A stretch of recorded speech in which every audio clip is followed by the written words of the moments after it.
Meet Benjamin Bloemendaal. Benjamin Bloemendaal. The man, the myth, the legend.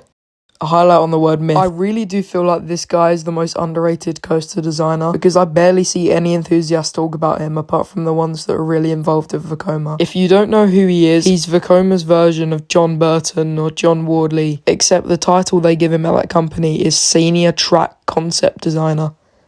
Whatever that means. But anyways, I really do think this guy has the most potential for an up-and-coming roller coaster designer. With the success that Vekoma has been seeing in these past recent years, and the fact that 99% of these new coasters were designed by him, I really do feel like currently he could be one of the best roller coaster designers of the 21st century. I mean, just looking at Benjamin's portfolio of coasters he's designed, it's just absolutely crazy. It includes coasters such as Formula, Nabissus at Energylandia, Frida at Energylandia, Light Explorers at Energylandia, Boomerang at Energylandia. Yeah, the main point I'm hammering in at that segment is that Energylandia has way too many Vekomas.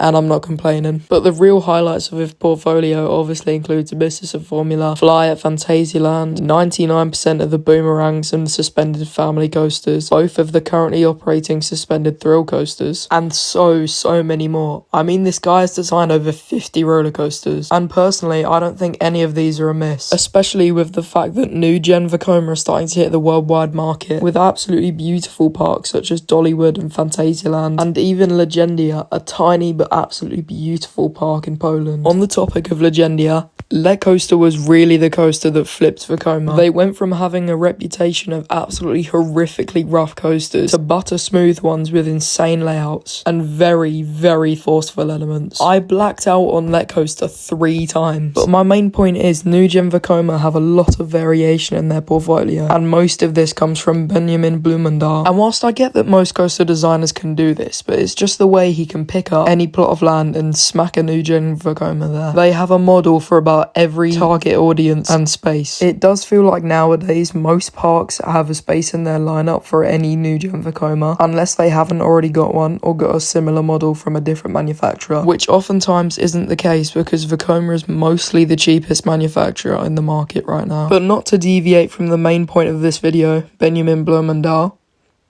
Again, I don't know if I'm pronouncing that right. He's often seen at the Vekoma store in most IAPA expos, which also shows he's very open about his practice and the process of designing a roller coaster, which I feel like Vekoma is very good at in the first place. But to on top of that have the designer talk about how he actually designs the ride is just a very cool thing to do from an enthusiast standpoint. I'm going to insert some highlights from an interview with Benjamin, so credits to Coaster Force for these clips. I'm Benjamin Bloemendaal. I work for Vekoma Rides. I've been with the company for about 8 years now, and currently I'm in the role of senior concept engineer, which means I'm the lead track designer for the company.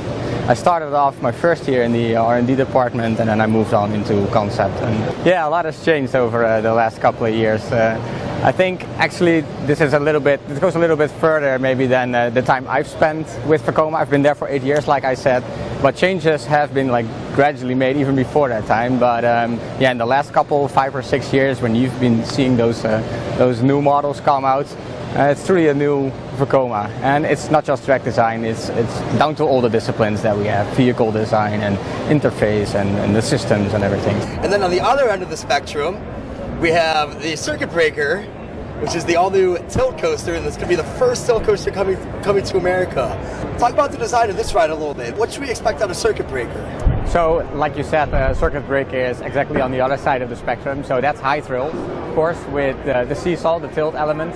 That's obviously the key of the whole experience, but even after you drop, it's going to be a very dynamic track section with an underground tunnel, several airtime elements and inversions in there.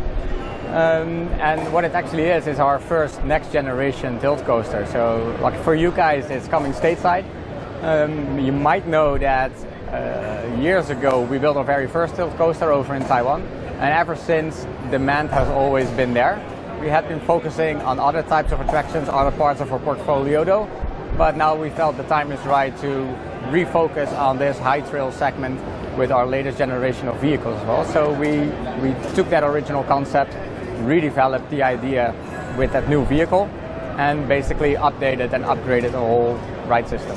I'm kind of getting to the point of this video where I'm going to wrap it up a bit. But the main reason I made this video is to show the rising of Vekoma and the main force behind it, which I personally think is Benjamin Bloemendaal, because Vekoma is definitely a huge player in the new gen roller coaster game now, and I think as roller coaster enthusiasts we need to solidify our respect for the main designer behind these rides. Yes, this was kind of a pointless video. Yes, I also am kind of riding the new gen Vekoma wave, mainly because they are awesome rides. But yeah, the future of roller coasters is Vekoma, and the future of roller coaster design is the Elon Musk of roller coasters. 1, 2, 3, let's go!